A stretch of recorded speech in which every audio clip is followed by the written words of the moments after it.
آج وزیر صاحب نے احتجاج کرنے کا ایک بڑا شاندار طریقہ بتایا اور مجھے لگتا ہے کہ آنے والے دنوں میں گورنمنٹ یہی طریقہ استعمال کرتی ہوئی نظر آئے گی۔ یہ طریقہ کیا ہے پوری ڈیٹیل کے ساتھ آپ کو اسی ولاگ میں بتائیں گے۔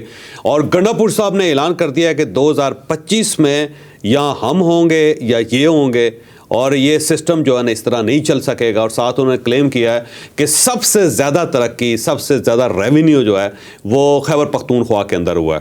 یہ کہاں سے ریونیو آیا، وہ کہاں چلا گیا، وہ کدھر ہے، یہ بھی آپ کو اسی ویلاگ میں پوری تفصیل کے ساتھ بتایا جائے گا۔ اور گورنمنٹ خوفزدہ کس چیز سے ہے، کیونکہ پرائم منسٹر صاحب نے کل وسوسوں کا ذکر کیا ہے۔ یہ وسوسے کون سے ہیں یہ بھی ہم آپ کو آج کے ویلاگ میں پوری تفصیل سے بتائیں گے۔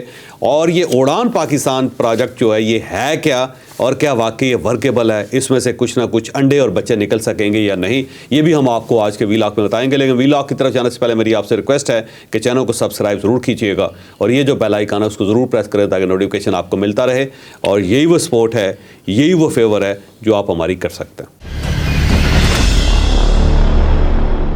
السلام علیکم ناظرین، میں ہوں فاروق عباس نیوٹرل بائی جاوید چودھری میں۔ ناظرین، پی ایم شہباز شریف نے ایک نیا طریقہ بتایا ہے کہ احتجاج کیسے کیا جا سکتا ہے۔ انہوں نے باقاعدہ ایک آواز نکالی اور بتایا کہ جب میں ہونڈا کمپنی گیا تو باہر میں نے کیا آواز سنی اور ورکرز وہاں پہ احتجاج کر رہے تھے۔ یہ احتجاج کا طریقہ بہت ہی کلاسیکل ہے، اور انہوں نے مشورہ یہ دیا کہ جس کو بھی احتجاج کرنا ہو وہ ایسے کرے۔ اب 2025 میں ہم امید کرتے ہیں کہ احتجاج ایسا ہی ہوں گے جیسے پی ایم صاحب بتا رہے ہیں۔ پوری سٹوری لے کے چلتے ہیں جاوید چودھری صاحب۔ کیسے احتجاج ہوں گے؟ پرائم منسٹر صاحب نے اڑان پاکستان کی تقریب سے خطاب کرتے ہوئے انہوں نے ہونڈا کمپنی کا ذکر کیا۔ انہوں نے کہا میں جاپان گیا تو وہاں پہ جب میں ہونڈا کمپنی میں گیا تو میں نے وہاں پہ آواز سنی ہو کی، اور اس کے بعد میں نے اگنور کر دیا، آگے بڑھا تو پھر میں نے دیکھا کہ ہو کی آواز آ رہی ہے، پھر میں نے اگنور کیا تو تیسری جگہ پہ جب ہو کی آواز آ رہی تھی تو میں نے ان کے جو میزبان تھا اسے پوچھا کہ یہ کیا ہو رہا ہے، تو انہوں نے کہا جی یہ تو احتجاج ہو رہا ہے یہاں پہ۔ اور پھر مجھے بڑا حیرت ہوئی کہ دیکھیں کام نہیں رکا، وہاں پہ کام چل رہا تھا لیکن لوگ ساتھ ساتھ ورکرز اپنا احتجاج بھی کر رہے تھے۔ تو یہ بات ان کی درست ہے، لیکن مسئلہ یہ ہے کہ پاکستان جاپان نہیں ہے۔ پہلی بات تو یہ ذہن میں رکھیں کہ جاپان جو ہے نا کمپلیٹلی مختلف سوسائٹی ہے۔ میں جاپان کئی بار گیا ہوں اور مجھے پرائم منسٹر صاحب سے زیادہ ان کی فیکٹریاں اور ان کے دفتر اور ان کا سسٹم دیکھنے کا موقع ملا۔ بس میں ہونڈا میں بھی گیا اور مجھے ٹویوٹا جانے کا بھی اتفاق ہوا۔ پورا شہر ہے ٹویوٹا کا، اور وہاں پہ 1 منٹ میں ایک گاڑی مکمل ہوتی، 1 منٹ میں ایک گاڑی تیار ہوتی ہے، آپ اس سے اندازہ لگائیں۔ اور ایک بہت بڑا سیکشن ہے جس کے اندر روبوٹس کام کر رہے ہیں، وہاں پہ انسان ہے ہی نہیں، اور روبوٹ پوری گاڑی تیار کر کے 1 منٹ میں وہ گاڑی جو ہے وہ نکل جاتی ہے، اور کہتے ہیں کہ لیکن جی یہ دیکھیں یہ چل رہی ہے گاڑی، اتنی زیادہ سپیڈ سے وہاں پہ کام ہوتا ہے۔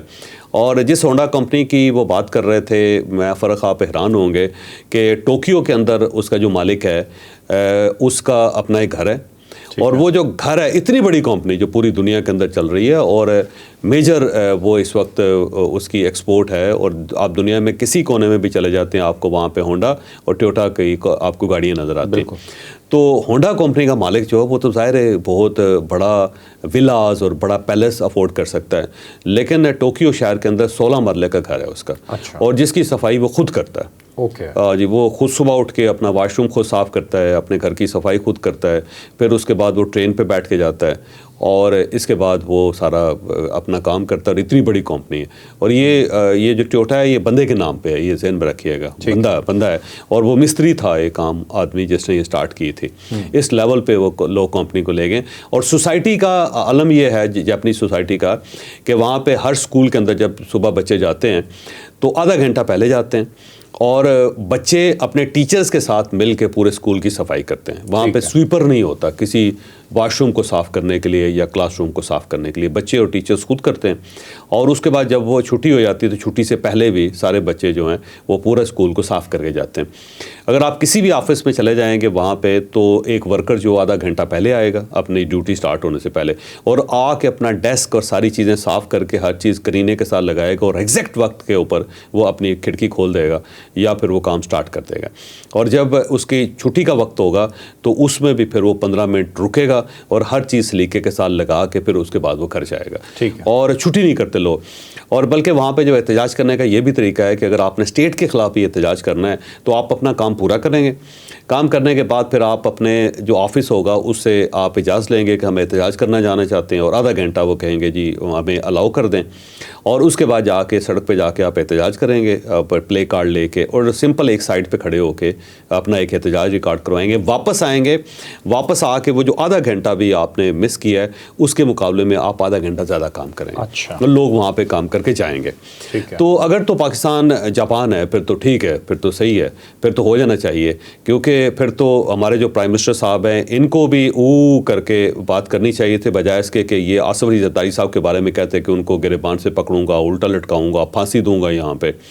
تو جب ان کی باری آتی ہے تو اس وقت یہ او نہیں کرتے, اس وقت سیدھے گریبان پہ جاتے ہیں, خود سڑکوں کے اوپر گھسیٹنا چاہتے ہیں, خود یہ پھانسی لگانا چاہتے ہیں.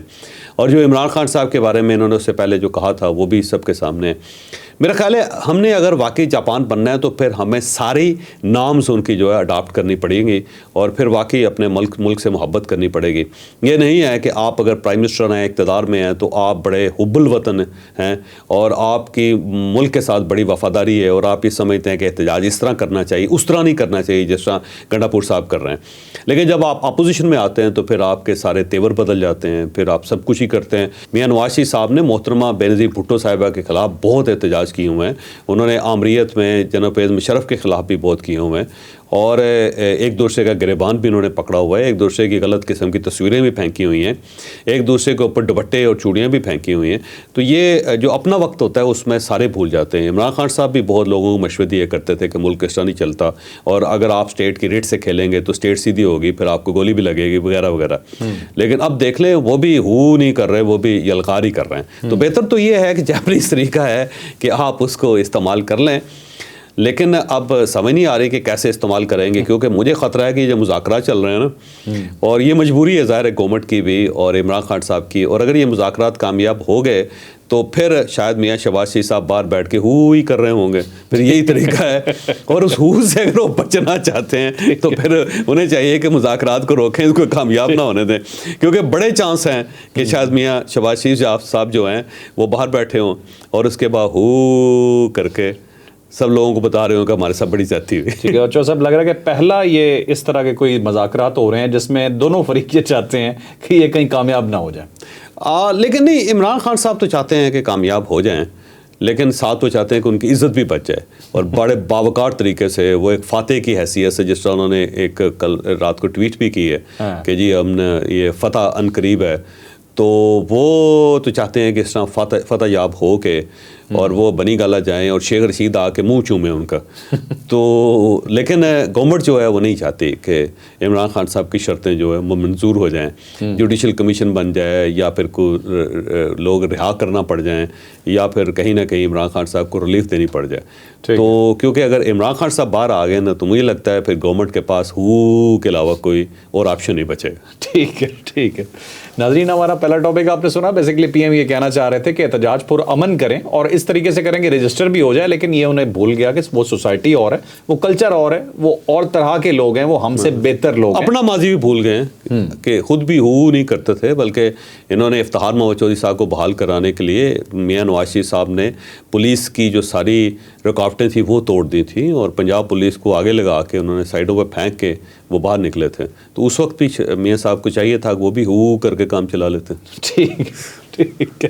اب میرے خیال اگلے ٹاپک کی طرف ہی چلتے ہیں. نیکسٹ ٹاپک ہے جی ہمارا گنڈا پور صاحب کے حوالے سے. گنڈا پور صاحب کوئی دن ایسا نہیں جانے دیتے جس دن ان کو بڑک نہ ماریں, یا جس دن کوئی اس طرح کی بات نہ کریں کہ لوگوں کی ٹانگیں کانپ جائیں سن کے. یہ اور بات ہے کہ ان کا کریکٹر ڈفرینٹ ہوتا ہے. جب وہ اسلام آباد آتے ہیں کفن باندھ کے آتے ہیں, اس کے بعد اس کفن کا پتہ نہیں چلتا وہ کہاں چلا گیا.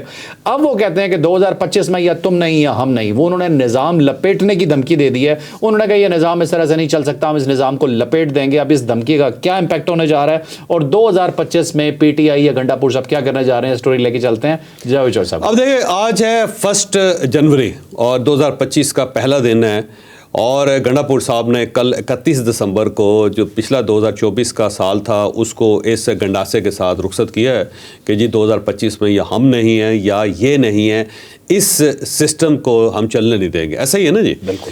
تو اب سوال یہ ہے کہ آج 1 ہے اور کل 2 تاریخ ہے، اور 2 تاریخ کو مذاکرات ہو رہے ہیں گورنمنٹ کے اور پاکستان تحریک انصاف کے، اور جو مذاکراتی کمیٹی اس کے اندر گنڈا پور صاحب بھی شامل ہے.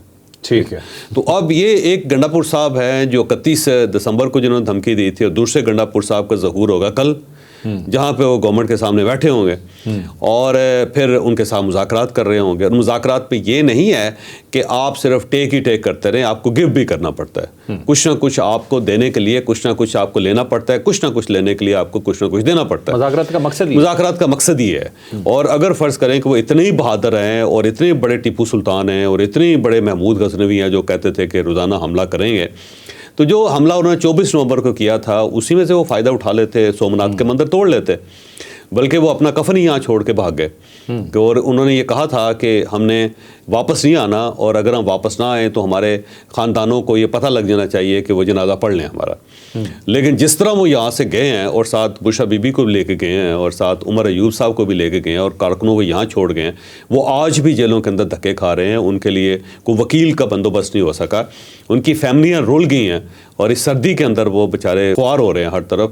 ان کو یہاں چھوڑ گئے، چلے کم از کم کفن ہی دے جاتے ان کو کہ وہ اس سردی کے اوپر اوڑھ تو لیتے. وہ کفن بھی میلا کر دیا انہوں نے، راستے میں کہیں پھینک دیا اور اس سے نکل گئے. اگر وہ اس وقت کچھ نہیں کر سکے تو 2025 میں تو صورتحال چینج ہو گئی ہوئی ہے، کیونکہ 26 نومبر ایک ایسا ڈیفائننگ ڈے تھا کہ جس نے ہر چیز کو چینج کر کے رکھ دیا. اب اگر گنڈا پور صاحب کہہ کے ذرا دیکھیں نا کہ جی خیبر پختونخوا سے ہم ایک اور لشکر لے کے تو ہم اسلام آباد کے اوپر یلغار کرنے لگے، دیکھیں لوگ کرتے کیا ان کے ساتھ. تو یہ ان کو غلط فہمی ہے کہ ابھی بھی وہ ٹیپو سلطان ہے. ٹھیک ہے. وہ جو رٹ تھی نا کہ یہ جو دھمکی تھی اور یہ جو وفاق کو وہ آگے لگا لیا کرتے تھے، میرا خیال وہ وقت گزر گیا ہوا ہے. دوسرا اگر یہ وقت نہ گزرا ہوتا تو عمران خان صاحب کبھی مذاکرات کی طرف نہ آتے.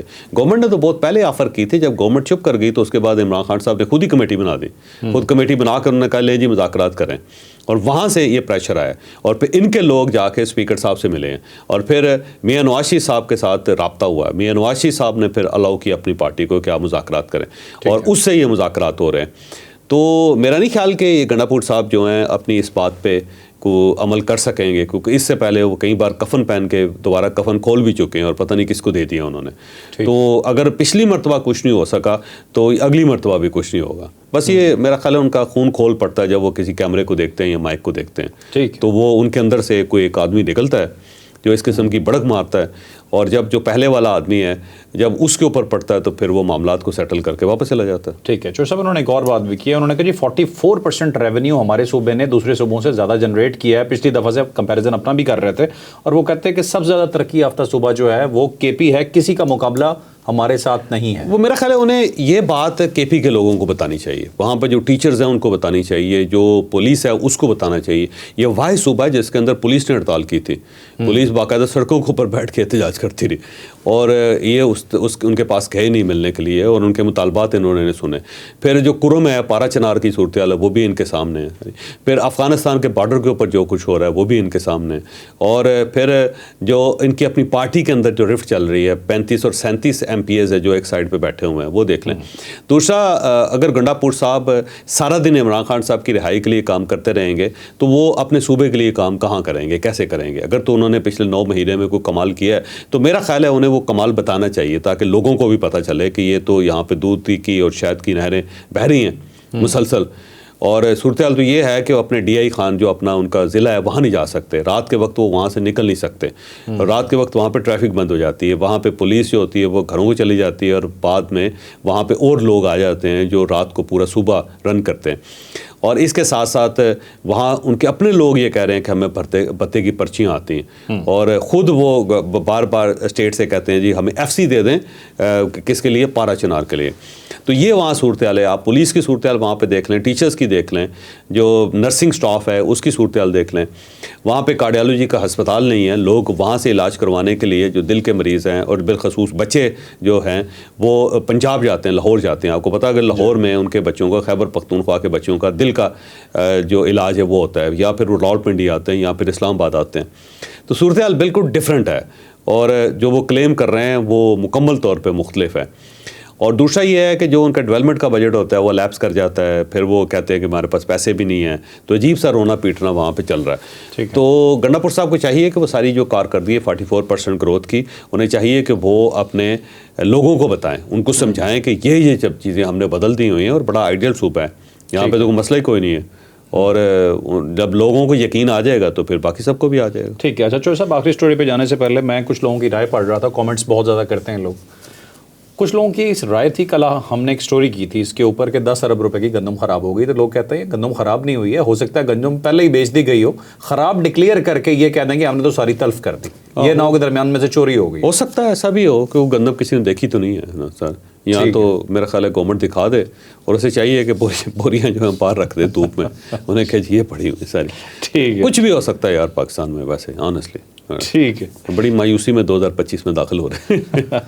اب جو صرف چلتے ہیں اپنی آخری سٹوری کی طرف. آخری سٹوری ہے ہماری جی, اڑان پاکستان جو پروگرام ہے 5 سالہ معاشی منصوبہ دیا ہے پی ایم نے, اور پی ایم صاحب نے کہا ہے جی کہ یہ بہت آئیڈیل سچویشن چل رہی ہے پاکستان کی, سب مل کے کام کر رہے ہیں, لیکن انہوں نے کچھ وسوسوں کا اظہار کیا ہے کہ کچھ وسوسے ہیں جس پہ وہ ٹینشن میں آ رہے ہیں. یہ کیا وسوسے ہیں, گورنمنٹ کو ڈر کس چیز کا؟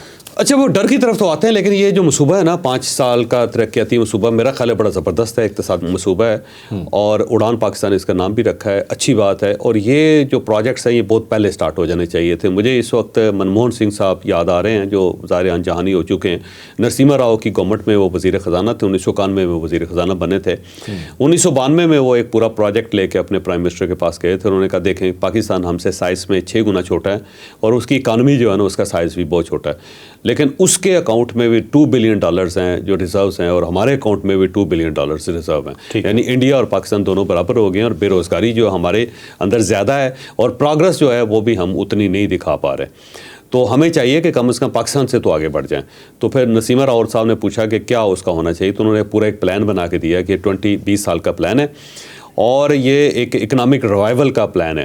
تو ہمیں چاہیے کہ اپوزیشن کو آن بورڈ کریں, پھر ہمیں چاہیے کہ سپریم کورٹ آف انڈیا کو آن بورڈ کریں, پھر ہمیں چاہیے کہ ہم وہاں کی اسٹیبلشمنٹ کو, انڈیا اسٹیبلشمنٹ کو آن بورڈ کریں, سب مل کے فیصلہ کریں کہ یہاں پہ جتنی چاہیں گورنمنٹ چینج ہو جائے, جتنے چاہیں احتجاج ہو جائیں, لیکن یہ جو ہمارا اکنامک ایجنڈا ہے اس کو ڈسٹرب نہیں کیا جائے گا, یہ چلتا رہے گا.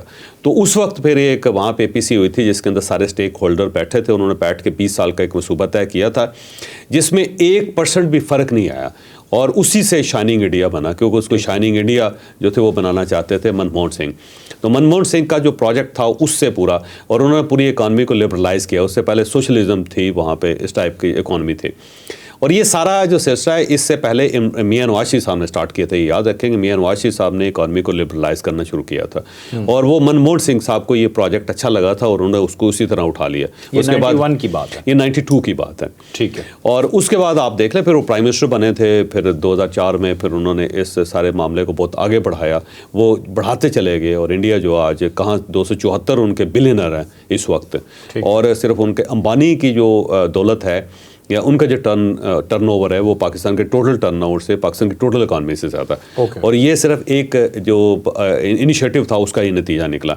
پاکستان کے پاس بھی راستہ صرف یہی ہے کہ آپ نے ایک پروجیکٹ بنانا ہے, اور اس پروجیکٹ پہ آپ نے سب کو, تمام سٹیک ہولڈرز کو آپ نے آن بورڈ کرنا ہے, تاکہ کل کو سپریم کورٹ آف پاکستان سے کوئی مسئلہ نہ بنے, اسٹیبلشمنٹ سے کوئی مسئلہ نہ بنے. اپوزیشن اگر گورنمنٹ آ جاتی ہے تو وہ ساری تختیوں کو اکھاڑ کے کہیں نئے سرے سے دوبارہ شروع نہ کر دے, تو ویل کو دوبارہ وہ ایجاد نہ کرے. تو یہ چاہیے, اس میں کوئی شک نہیں, پروجیکٹ اچھا ہے. اور یہ پروجیکٹ ہے احسن اقبال صاحب کا, اور احسن اقبال صاحب اس معاملے میں بڑے ویژنری ہیں, اور وہ ہمیشہ ویژن دیتے ہیں, لیکن انفارچونیٹلی وہ ویژن کبھی مکمل نہیں ہو پاتا, راستے میں کوئی نہ کوئی رکاوٹ آ جاتے ہیں. اب دیکھیں نا, پاکستان ایک ایسا ملک ہے جس نے جنوبی کوریا کو یہ 5 سال کا منصوبہ جو تھا جنوبی کوریا کو دیا. جنوبی کوریا نے پاکستان سے سیکھا تھا, کہاں چلا گیا, آج ہم کہاں پہ.